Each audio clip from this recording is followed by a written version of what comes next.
Hi there, Annette Bridges here. I am an author, publisher, and women's retreat host. And I'm doing a series of interviews with some gals that I have met in my life and that are more experienced actually at retreats than I am. And I've been learning a lot from them. And the gal that you're going to meet today is Diane Cunningham. And she has actually hosted the very first women's retreat I ever attended. And it just changed my life in so many ways that you'll be learning more about. And if you've already been listening to me, you know some of that already too. But I'm going to introduce you to her, and then I'm going to ask her some questions. Hi, Diane. Hi, Annette. I'm so excited to be here. Great. All right. You're ready, huh? You're just ready for me to get going, huh? I am. Okay. All right. Okay. First question.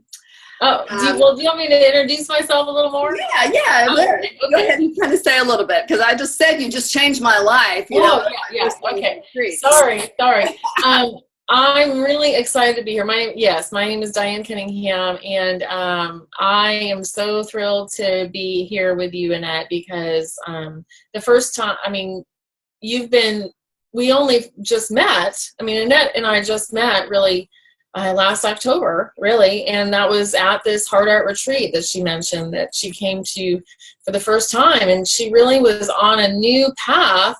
And at the same time, so now we've done so many things together, books and coaching and other another Heart Art retreat, and so a little bit of background about me. I'm the founder and president of the National Association of Christian Women Entrepreneurs. But going farther back, I have my master's degree and really have been working with women just for years and years. I'm called to work with women in all capacities. And what else? That's enough for now. Wow. And I attended your very first Heart Art retreat. Yes. That was just phenomenal. Yeah. Which y'all are just going to have to check it out. It's a lot to tell about what all there is. And it's just, but it really was transformational. And it made me just want to have more time with women and do, and hosting retreats as well, which is what I'm doing now. So I'm getting ready to have my second retreat. I had my first one in April, and my second one's coming up, as a lot of you already know about, and you'll be learning more about. But these interviews are just, not talking about my retreats specifically, but just the value and benefit of retreats, having retreat. Because I definitely believe, or I learned last year attending Diane's retreat, that, I knew I needed a retreat from all the crazy in my life and that was going on then. And I guess it just keeps on going on because I still need retreats. So, but I do believe we need retreats, and we need time to play, and we need to have a long time. And so that's my first question for you, Diane, is how have retreats impacted you over the years? That's such a great question. I can't even remember. I guess I'm thinking back to different retreats I've been on, women's retreats, church camp retreats when I was, young. I've gone now on recovery retreats with my AA women. I've now led retreats. The retreats have just been, it's always hard to get out the door. Let me make that very clear. Whether you want to go or not, it's like, oh my gosh, as you get ready to leave the house for a retreat, like the enemy attacks, and it's harder and harder to get out that door. And yet once you get out the door and drive to the location or fly to the location, a lot of times for retreats, it's driving for me. And you just get there, and it's like you finally like breathe. And I know that's one of the names of your retreats, but it's true. It's like, oh, and even just in the car. I just always remember this feeling, like with the music on, the blue bonnets on the side of the road, and just driving and going, okay, and kind of shaking off the world, shaking off all the to-dos, shaking off all the who I'm supposed to be and who I'm not and who I'm, just all that stuff, and just breathing God in and giving myself permission to just be Diane. Just be Diane. Yeah. Mm-hmm. Oh, that's great. So have you gone on retreats with other women? You know, and I'm just thinking about, you know, your friendships with other women and wondering how retreats and or your traveling have played a part in that with your friendships and things. Yeah, I have a lot of women friends. I know because I work with all women, I know a lot of women don't have friends. Mm-hmm. Okay, and here's what I know about that. I know that a lot of women have all sorts of acquaintances, you know, soccer connections and church connections and volunteer activity connections, but there's a lack of deep friendship. Mm-hmm. Lack of deep friendship in women. There's a lot of fear. There's a lot of judgment. There's a lot of comparing and competing and betrayal that has gone on. And so one thing that I love about my retreats and friendships is when I go on those retreats, I'm going to use specifically the ones I've gone on for my recovery group. Mm-hmm. You know, these are women I see a lot. And yet, you know, being together over a weekend is different. Being together in the eating room, being together walking down the path, you know, towards the lecture, being together in the bathroom, you know, just making the coffee, or stopping at the weird, you know, Buc-ee's on the way home. You know, it's like these little moments that you would never have, you know, during the regular year. And it intensifies, it just builds that, knits your heart together. Mm-hmm. And so when you come home, you have that deeper bond and you feel safer and I just feel like I know these women in such a authentic, raw way that we never would have gotten to that level, you know, bit by bit by bit by bit. Mm-hmm. And so I believe that's one of the key components for women in retreats is this kind of, you know, you have nowhere to run. You have nowhere to run, and there's no, you know, other people there that you can hide behind. Your children, your husband, does that make sense? Oh, yeah, totally. And I mean, and I don't know, I think I probably told you before I came to your retreat last October, I mean, that was an element that's been missing in my life. I don't have those, you know, enough time or enough of those really close friendships. And when I signed up for your retreat, we hadn't met, and I didn't know any of the women that were going to be there. So I didn't go with my best buddy, you know, you know, kind of thing. It wasn't like I planned to go to a retreat with my best girlfriend, you know, even. And, you know, and I didn't know if I was going to know anyone that came or anything, you know. So it was just, and you don't have to. You can go. That's a powerful feeling as well to be, yeah. You know. I know. Retreat with women you've never met, and then, you know, I feel an amazing closeness with every woman that I met there, you know, that I'd never met before. But I mean, that bond developed in just a weekend. Right. Yeah, and I that's what I love about them too, and that's why I think they're so crucial.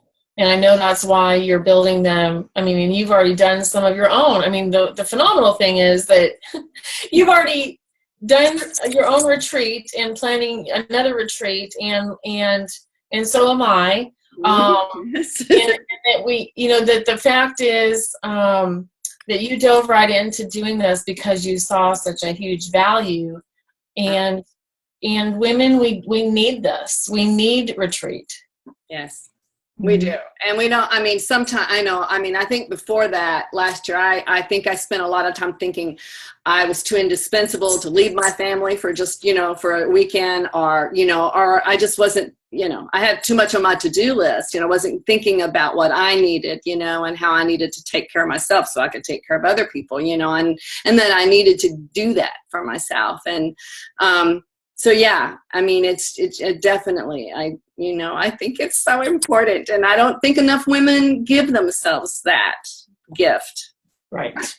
Yeah, I agree. I mean, you know, and I just was gone, as you well know, I was just gone for like 12 days, which is the longest I've ever been gone from my house, my business, my, you know, to-dos. And there's that fear of leaving. There's a fear of, oh my gosh, is the whole thing going to just fall apart? Yeah. And we need to remember, I mean, whether we're gone for 2 days or 12 days, if it falls apart, then it was supposed to. Okay. We are not we are really good control freaks that don't want to admit we're control freaks. Okay. Because we are helping everybody and doing all this and serving the world and good Christian girls. And really that translates over to we're controlling as hell. And we just think that the world will not go on. Yeah. You know, that if we step aside, that nothing will happen, and it certainly won't happen the right way. Right. And so I think part of us, there's a healing component of us seeing that the world does go on when we leave, and that we have to go out and be refilled, refreshed, and go on those adventures. I know you are an adventure girl as well, and that we, like, I almost have to force myself to say, yes, Diane, sign up for that thing. Sign up.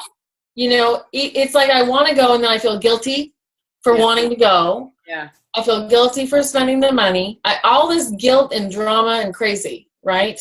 And I'm not the only one. I know that. Like, somehow, yeah. So if, and sometimes we let the cost defer us. Well, if you invest in yourself, then you're going to be able to attract much more of really who you want to work with. And also, we have to remember how much therapy costs, how much divorce costs, all these different things. We don't think in terms of how much does your quality of life cost. Right. That's true. Well, you really already shared probably a lot of the answers to this question. But is there anything else that you would say to any women out there who are considering going on their first retreat? Just go. It's a simple answer, isn't it? Yeah. I mean, I know of 3 or 4 retreats, yours, mine, Shelley Hitz, Karen Melborg's, that are all coming up in the next few months. And I want to be at all of them, I would say just pick a retreat, pick different ones that you're going to go to, pick different, maybe every year you try a new one. Mm-hmm. But there's ones that I now go to every year. Yeah. And then there's ones I lead every year. And I know that there's women that are going to be watching this that have not, or maybe not in a long time, have not gone. So I'm going to say get signed up for Annette's retreat. Get signed up. Go to the beach retreat. Or go to the retreat she's planning for 2017. Invest in yourself. Just go. Stop making excuses. Yeah. That's right. And yes, you're right. My retreat coming up is on the beach in Gulf Shores, Alabama, October 20th through the 23rd. So it's 3 nights in paradise. It's my paradise. And it's I don't know. I don't think there's any, for me, I mean, and as much as all the, your retreat I love, and oh my gosh. And I think I would have a wonderful, incredible time at any retreat location, quite frankly, because it's really the experience and the women you're interacting with. But there is something about the beach, something about that ocean view that's just so soothing to the soul. Oh my goodness. So, and this is one of the places I've been, like, again and again and again. I've grown up in that area, actually, from Georgia originally. And so, it's a place my mama and I have always gone, when we had any troubles or my mother ever had any decisions, she would be like, okay, we're heading to the beach, even just for a weekend. If we had to drive all night after she got off work, we would do that. Oh, interesting. And so it's kind of ingrained in me. That's why I don't think I could host retreats without taking some ladies to a place that has been so healing. Wow. I didn't know that about you and your mom driving. Yeah. Oh, yes. And we didn't have any money. Whatever times we slept on the beach. I don't think they let you do that anymore, but but yes, ma'am. The beach has been a powerful part of my life, and it's why I want to share that experience. I have never been to the beach with a group of women. This is going to be a first for me, and it won't be the last. It's a powerful place. That's so exciting. I'm so proud of you. You're so, yay. Yay. Thank you so much. Well, thank you so much, Diane, for your time. This is a busy lady. gals. I really appreciate your time, and just stay tuned, because I'm going to be talking to more women about retreats, and I hope some of y'all listening can sign up. I only have space for 5 women. My retreats are small and intimate. So my website is yourbeautifulescape.com, and but you'll be hearing more. If you're hanging around my Facebook author page, you'll be learning a lot more. Mm-hmm. All right, Diane. Thanks again, hon. All right, honey. Thank you. Bye.